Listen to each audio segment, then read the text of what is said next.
Mia novio and novio review abale mi ento mi sie na Everlove TV ya mi na mi nyaba kong toke ya anya kong wada ikala angloma anglovio manglonebo alaba la pwede share ma anglotobio du anyi ba nkakadaka yo adonku yo nioji alaba taflache magbato yo nya yo ka yo nion alaba agba ota ononi opopu mashama da voglona gaka agba ganya kong tohere ikaba ahlonta to po po jana langloma gaka agba na miakpo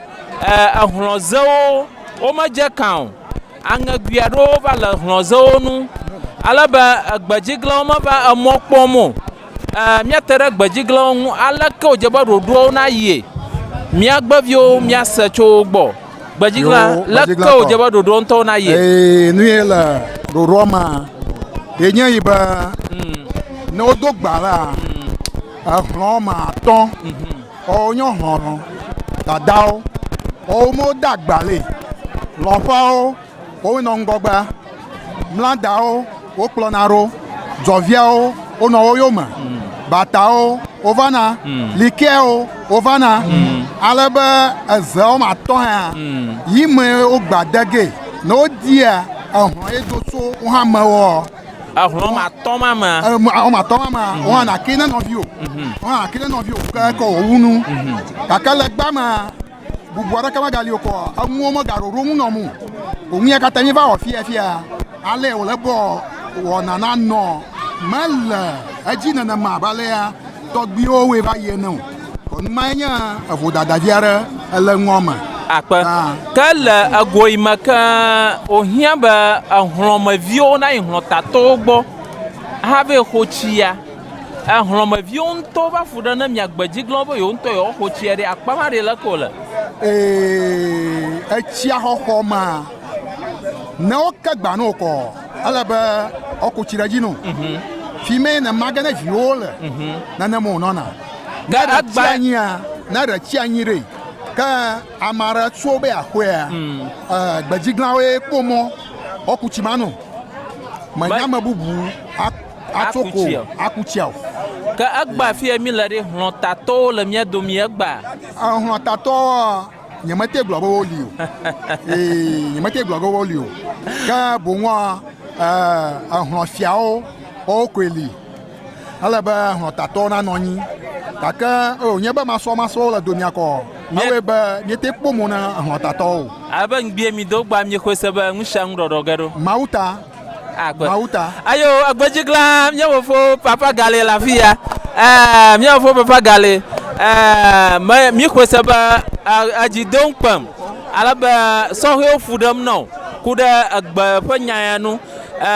to foro nya ke la shio na so he o alaba mia da bubu da konwan ni ko maglofia nya ba alea nya tuogle ya ajo ho ona rekama ni fia mi aga wo akere mi agble na mi atogbe obo na yi aroma ope mi no pe mi a ehro ya adonu re ho mi adonu re honu alaba gagba o hana ba na ma yonto mi ade achi arama ato tatoro no ba afi ko danya klo to na va tote akpe mi ga don de mia ba hronta to gbo makara jiba yi ya daba o to ba hroma vio pofu anan fia to heo alaba onye ba agbalo gba hronta to po hia alaba water de onu na chukara ya wa manoji mo mi da kono do ngmada data akpene mi on ayonya alaikana da kawo ma ita ne ku da fiya goji ko su ba maso mana hada hafi da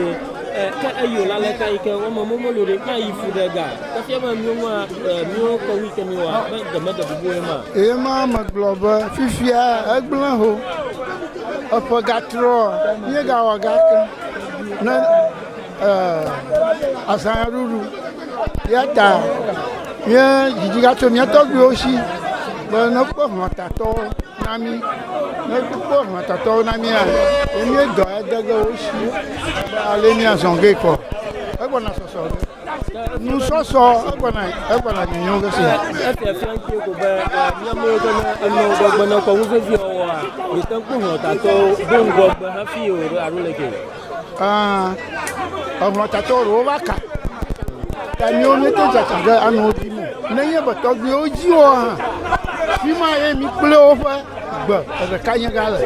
yo mi tan iga afoma nu gboro no bo mi Nugbuidodo e va yo go to gbe o blog na akwa papa ni agbonara ko so he o apaji nchi yike fi o kata o ji hado so he ke mi ko ni o la ha mi agbonyado goma ki o la ba so he na level vien la ko ni ya wo ma ha fi o ya ba ngo na ta so de ji so he o gbo ma gbe fi aba wo bo wi ba no gidigidi adama nu ama da o yan nu fofo ba ala ba ozon wo we va na no gidigidi adoma nu ama aba le mi un to mi po fi ana asa como da aba machichere kama tengbo na ngma ogo na de mala fa fi ale na mo mu ayo mi da kwana abavio anglovio kata mi kwesaba na patrol nu yawa mi atrohie nu alaba mi anto mi abangbido fevo ngbitia na bazu adre akọ yaba no dadamo mi kwesaba togbo ngole chichi ngole amanola ta mi aba hlotato mi adie mi ashi ba mi wo mfiafia tohe na ahlomato na na maka mi aba fia wo ha anya mi aba dodashi ba mi akpere mi anu alaba konyinyo a wo no tefa abale olena mi da kona mi kpomo na Everlove TV alaba mi aham gado wo na mi koda hogba achia ntohia do nya na akpo ado kora nyigba kaka amoga wagbajemba ayola nyigba ha yo pe ta mi akukudam na togbio ahlotato mayoka ojaba wo akpada mianu alaba ayona doubleboa na wo akpada mianu mi da kwana mi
Nyama